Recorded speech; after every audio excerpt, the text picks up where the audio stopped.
Hey everyone! Welcome to Rotten Skin, a critical lens to skincare. Whether you're a skincare lover or novice, make sure that you're subscribed below with the notifications turned on so that you don't miss any of my skincare videos. I'm back today to try a CC cream. I've never tried a CC cream before. I have tried a BB cream. Let's see what we have in store. The Supergoop CC Screen. This is a newer release from Supergoop, and I've actually never tried any Supergoop sunscreens before. The reason being that they tend to be kind of overpriced for what they are. It seems to check a lot of the boxes, so I wanted to try it out. In addition, I love that it's available in a lot of different shade ranges. It's really rare to see that in a sunscreen, especially one with an SPF rating of 50. I've taken a little break from trying out tinted sunscreens on this channel, but if you've been watching from the get-go, you know that's pretty much how I started on YouTube, was reviewing tinted sunscreens.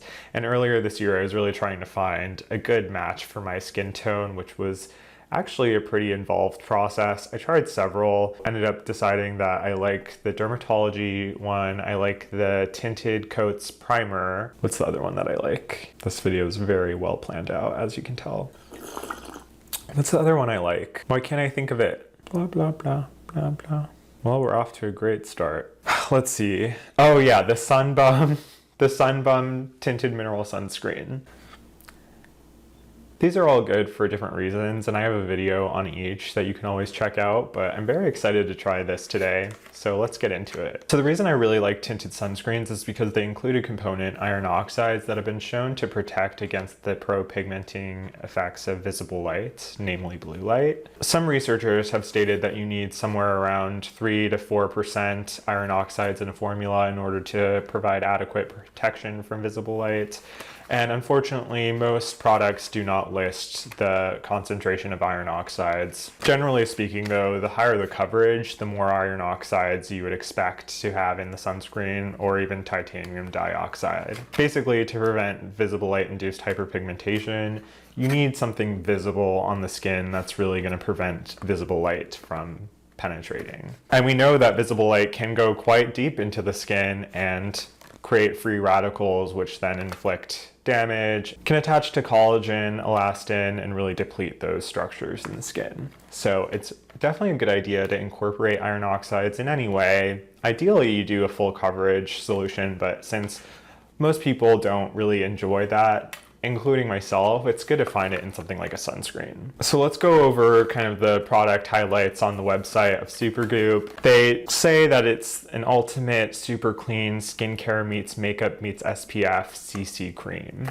Of course, Supergoop kind of falls into the line of clean beauty, even from the mission statement from the founder. Been on a mission to change the way the world thinks about sunscreen through Supergoop's clean, feel-good, innovative formulas. I don't really know where the clean beauty industry kind of started from, but I kind of think it came from Gwyneth Paltrow's Goop kind of like movement. This is not to be confused with Goop, but it seems so similar that I think a lot of people do conflate the two. Anyway, I don't know enough about that, and I frankly don't care. And they say that it's buildable enough to cover imperfections, but also lightweight enough to deliver instant luminosity. That all just sounds like buzzwords to me. So I'm assuming this will be a lighter coverage kind of foundation type of feel, but we'll see. Did I mention I haven't tried this yet? That's why it's like in the box and stuff, and that's how I tend to do my tinted sunscreen reviews. The website does say that it has an SPF 50, which it does, but also says that it has a PA 4+. But when I looked through all of the different shades, each product image only shows a each product image only shows a PA rating of 3+, including the one that I purchased. So I have the 315N, stands for neutral shade, and it's a PA+++. Please fix your website. So they do mention that it's a non-nano zinc formula, which is great. I prefer to find non-nano solutions, even though they tend to leave more of a white cast, although that cast is more minimal with zinc oxide versus titanium dioxide. Non-nano particles are better at covering UVA portion of the UV spectrum. It's always good if you're someone who needs to use mineral sunscreen to actively seek out a non-nano solution. The two ingredients they highlight are apple extract, which they state helps the skin appear smoother and brighter, apple is full of antioxidants. I could see it having, you know, a good amount of vitamin C, but to which extent this actually does impart brightening effects on the skin from apples is maybe questionable. It also has Irish moss, otherwise known as red seaweed extract or red algae extract. And this ingredient has been theorized to actually be effective in absorbing blue light as it does in the real world, in the ocean. However, there's not a lot of research around this, but you know, research aside, we know that red algae extract is a potent antioxidant, and since blue light can create free radicals in the skin, it never hurts to have more antioxidants in your skincare. The box states that it's made for all skin types, so that's kind of interesting and a claim we see a lot, but hardly really holds up to be true. It states it's a natural finish and it's oil-free. Also, along with this whole brand's philosophy, it's no synthetic fragrance, it's vegan and cruelty-free, plus reef-safe. Oh, this is interesting.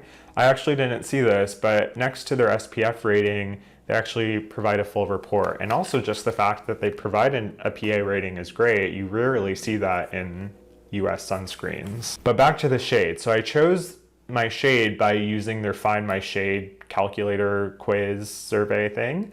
And it's supposed to be a really simple process with 3 steps. It seemed pretty simplistic in my opinion. I mean, you start by checking out what your skin tone is and they show you models for every step. After that, you tell them what your undertone is, and I found that there are just more options for warm undertones overall. If you're choosing something like a neutral or cool, you'll usually only have one option within each shade range. So definitely this is more favorable for warm undertone people. I honestly still don't know what my undertone is. It does seem to be a little bit warm, but I find that anytime I purchase anything that says it's warm, it just ends up looking orange on me.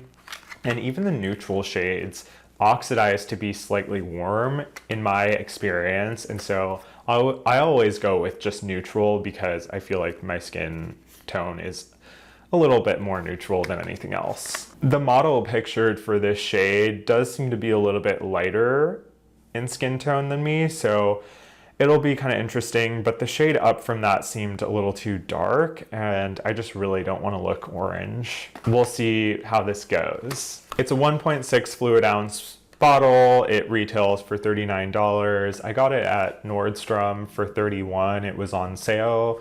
So you might just need to like put it into a tracker or something if you want to wait to get the best deal on it.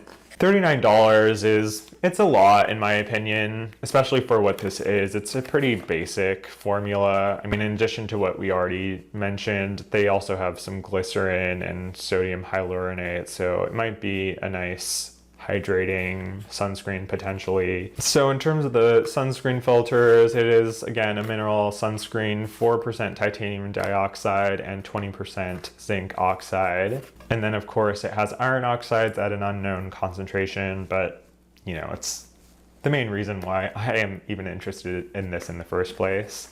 Of course, I have been just dealing with hyperpigmentation for a long time, and specifically post-inflammatory hyperpigmentation, which you might be able to still see, even though these marks are like months old now. They really just linger and persist, so I'm always looking for visible light protection. All right, I guess we can try it now. I'm gonna wash my hands really quick. Hey! All right, so we're gonna open this for the first time. Interesting transparent cap there. Nice touch. It's cute. They have a nice seal. I think all companies should do that. Unfortunately, they don't, for whatever reason. CeraVe. I wonder if I need to shake this at all. It's always a good idea. It's pretty thick though, so I don't think there's anything to shake. Remember, I'm not wearing anything right now, so I'm gonna put the right amount of this. I think typically what I would do is go in with an organic sunscreen first, and then follow it up with a smaller amount of a BB or CC cream just to get that visible light protection. So it's quite thick and makeup-y. Kind of reminds me of the Australian Gold Botanical BB cream. Color-wise, it's actually looking like it might even be a little too dark, so that's kind of surprising. Did I even show you? Is this even focused? See, and this is neutral, but it's already looking warm to me. Warm, and I don't know if I'm just looking really closely, but that is so bizarre. The way that it like goes right over my pore, but not into it. I don't know what this is happening. I was expecting it to be a little bit lighter in coverage just based on the description. It makes me uncomfortable the way my pores look when I put this on. Let's just go and treat this like a regular sunscreen now. It's taking too long. Oops.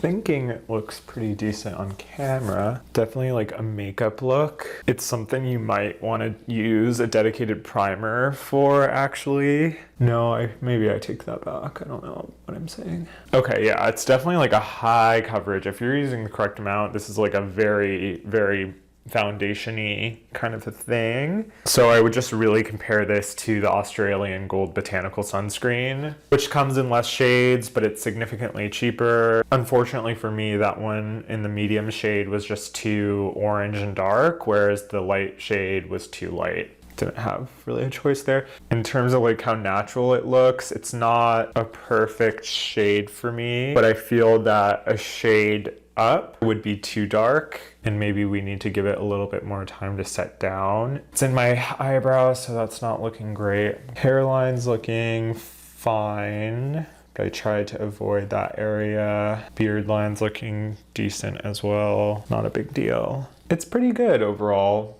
It just depends on what you're looking for. But my thing is that probably most people won't use enough of this to get the SPF on the label. It's good that it's an SPF 50, but I would really recommend using something underneath it, like a Korean sunscreen. There's some good ones that function like primers, and then you can ensure you have like adequate, at least UV protection before going in with this. I mean, I think I just don't really like the look of full coverage makeup, but I know that in terms of my hyperpigmentation, that's what I need. So I think I got rudely cut off by my camera, but that's okay because I was just rambling. So I gave it maybe 15 minutes to settle down, oxidize, see what the final color looked like. Let's talk about the finish first. It appears to be kind of a dewy finish. I think they mentioned it's good for all skin types with a natural finish. You know, the fact that it's oil-free might speak to that alone. It does still give kind of a dewiness to the skin. So if you're not a fan of that, just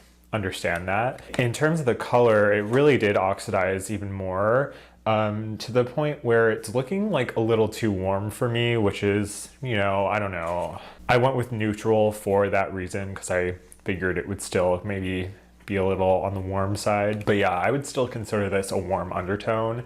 I wish that I could have gotten a cool undertone, but within the shade range that I needed for my skin, they don't have a cool. And the more that I wore it, the more it really just felt like an expensive Australian Gold Botanical Sunscreen. I have two of them. I have the original one, which they now call the light tint, and the medium tint, which are both BB creams. They both have red algae extract in them, interestingly, both made from titanium dioxide, zinc oxide. And I'd say if you've already tried the Australian Gold sunscreen and it's a good shade for you and you like it, then you should just stick to this. The reason I didn't like the Australian Gold is because it felt kind of uncomfortable to wear, like around the eyes specifically, where it felt like it was kind of tugging at my skin whenever I moved my face. And this one's not all that different, to be honest. Like, I still feel like if I close my eyes, I feel kind of like a tugging around my eyebrows. I don't know if anyone else has experienced this. And my thinking in the past was that maybe it was a symptom of it being a water-resistant, non-nano sunscreen, which I believe the Australian Botanical is, although they don't mention this anywhere.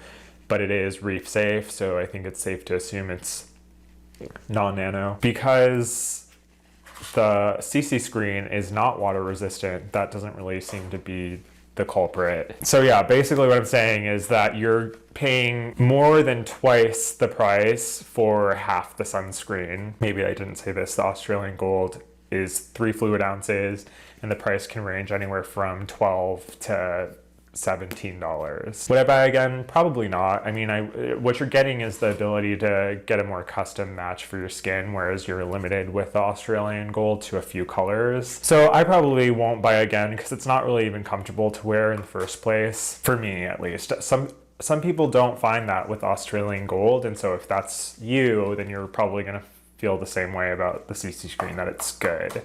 But whether or not it's worth $39, it just really depends on what you're looking for, because if you really just want a standalone product that'll function as your sunscreen and your visible light protection, then maybe this is a good thing for you because it's quick, easy. Just know that it leans on the warm side for its shades. Is this focused? Hello? And it certainly is a high coverage formulation. I think for me, because I still do want blue light protection, but I don't necessarily need it to be a mineral sunscreen because I have plenty of Japanese and Korean sunscreens that I love, that I would just wear those and then go in with maybe a foundation over top. And there are so many foundations that are high coverage with presumably high iron oxide content that don't feel sticky around the eyes, kind of like how these products do. Again, just totally depends on you, but I hope that this was helpful for you. Let me know in the comments if you think you're gonna try it or if you already have tried it and what your thoughts were. Don't forget to subscribe before leaving, and I'd love for you to give me a thumbs up. It does help